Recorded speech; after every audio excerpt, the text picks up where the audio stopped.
किया तब परिणाम में परिवर्तन ज्ञात करो। उससे कहा गया था दोस्त कि 3/5 से गुणा कर दे, लेकिन भाई साहब क्या करते थे, क्या सुनते थे, भाई साहब ने उसे 7/4 से गुणा कर दिया, तो परिणाम में कितने प्रतिशत का परिवर्तन आया, कितने परसेंट ज्यादा या कितने परसेंट कम आया, वो आपसे पूछना चाह रहा है। सुनिए इस क्वेश्चन को। भाई साहब से कहा था कि इस संख्या की गुणा जो है आपको 3/5 में करनी है, तो यहाँ कुछ उत्तर आता। भाई साहब ने क्या कहा, इस संख्या की गुणा जो है वो 7/4 में कर दे, भाई साहब ये उत्तर आया। ध्यान से समझिए इस बात को।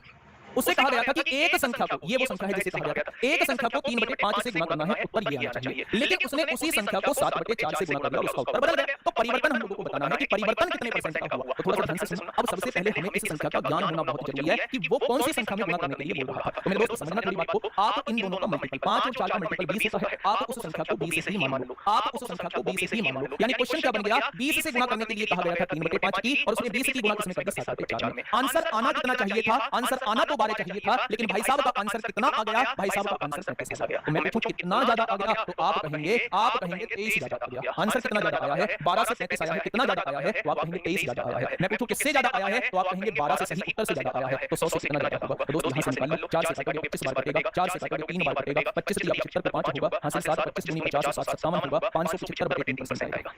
आएगा या नहीं, सुनिए थोड़ा सा। 3 से काटापीटी में चाहिए, 3 एकम 3 होगा, 2 बचेंगे, 3 नाम 27, 3 एकम 3 बचेगा 2, क्या 191 सही 2/3% का परिवर्तन आ गया, क्या 191 सही, क्या 191 सही 2/3% का परिवर्तन आ गया। तो आपने कहा कि सही उत्तर से 191 सही 2/3 का परिवर्तन आ